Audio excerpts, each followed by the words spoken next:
Okay, so in this particular average speed problem, you have a man that drove for 4 hours at a certain speed, and then he decides to double his speed and drove for an additional 3 hours. Altogether, it says he covered 800 kilometers, and it wants us to find out what average speed did he arrive for the last 3 hours. So they want us to find the average speed for the second leg of the trip. Okay. All right. So let's go ahead and give you a visual here. Here's the first leg. Here's the second leg. I know the first leg took 4 hours. I know the second leg took 3 hours, and I know the total distance combined is 800 kilometers. What I don't know is S1.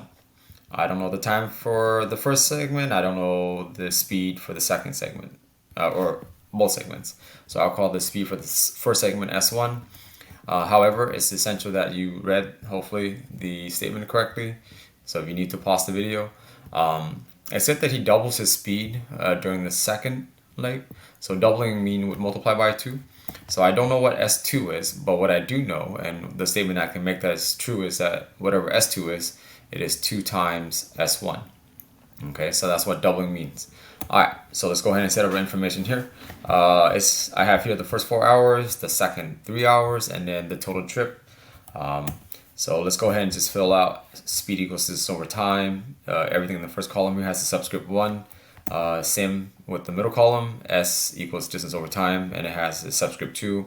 And then likewise for the third column, total average speed equals total distance divided by total time. In the first column here, I don't know what S1 is, okay? And then in the middle column, I don't know what S2 is.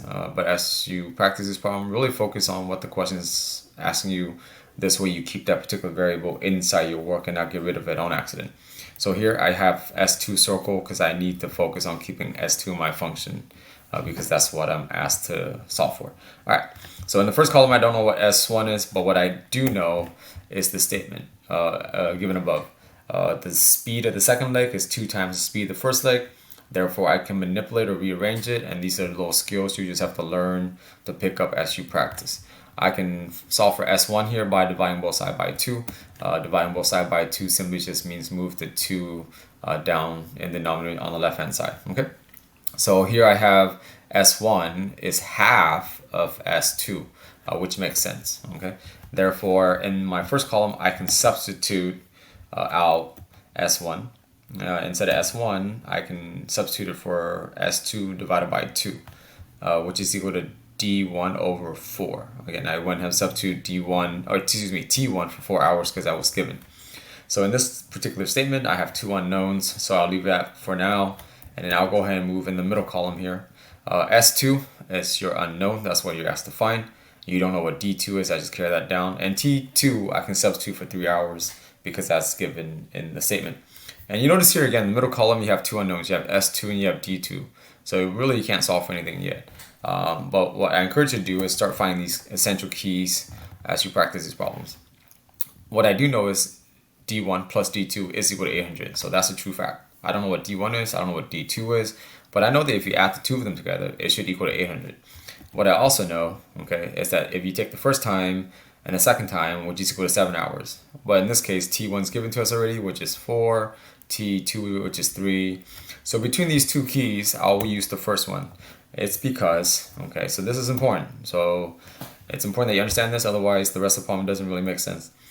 I will use this key because in the first column, I notice here I have an unknown of S2 and a D1. In the middle column, I have an S2 and D2.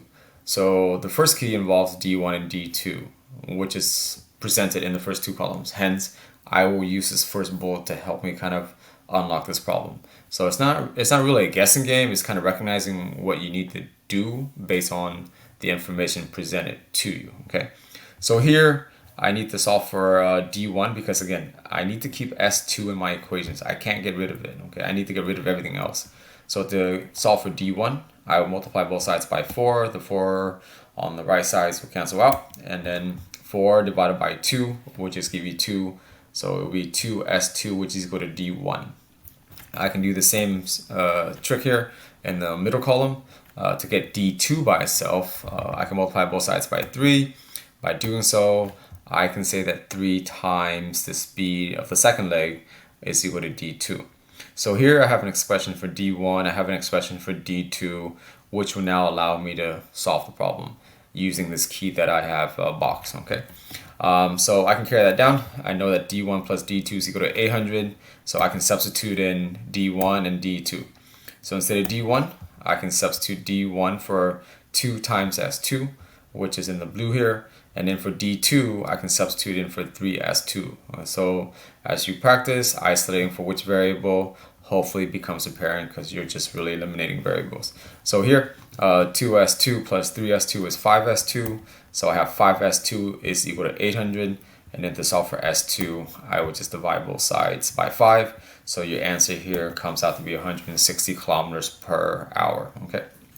So this strategy allows you to solve for S2 right away without having to solve for S1 first. But I'll show you how to solve for S2, in case you're stuck and you're just trying to figure your way out by going through S1 first. Okay. So here's the same problem, but you notice here what I'm going to do is slightly different. So I hope you're watching carefully. Okay. So instead of getting rid of S1, I can keep S1 as S1 here and substitute T1 for 4 hours as I did in the previous slide. In the middle column, it's slightly different here. So instead of getting rid of S1 as the previous strategy here, I'll just keep S1 because once I know S1, I can find S2. Okay, so I can substitute out S2 for 2S1, which is in the red. So the problem states that the speed of the second leg is twice the speed of the first leg. So instead of S2, I can replace it or substitute it out for 2S1, which I've done here in the middle column. And then I can use the same strategy algebraically, multiply both sides by 4. So here I have D1 is equal to 4S1. Okay. And in the middle column, I can multiply both sides by 3. So therefore, that cancels out. So here I have D2 is equal to 6S1. So you notice here instead of S2 here, like the previous strategy, I have here as S1. What if you solve for S1 first instead of S2? It's okay. All right. But the statement is still key. D1 plus D2 still has to equal to 800. So therefore, we can substitute out for D1 and D2 for the statements that we found in the first and second column. So instead of D1, we can say that D1 is 4S1 and then D2 is 6S1. So this is where this work comes in. So D1 is substituted for S1, D2 is substituted for 6S1 equals to 800, and then 4S1 plus 6S1 is 10S1. And then to solve for S1, we divide both sides by 10. So S1 is equal to 80. But the question didn't ask you to find S1, it asked you to find speed of the second leg or the last 3 hours. But by knowing this, you can simply go back to the original statement or clue that was kind of drizzled in the problem there. It says the second speed is equal to 2 times the first speed. Well, this strategy that I just showed you found the first speed. So therefore, to find the second speed, you literally simply substitute for S1. So you can say S2 is equal to 2 times 80. Well, 2 times 80 is 160. So as you can see, it gives you the same answer. There are different strategies in solving these types of problems. How you go about it, it's up to you. But try to learn to extract important information or keys that allows you to kind of chip your way through these problems, okay? All right, I hope that helps. Don't be whack, stay nerdy.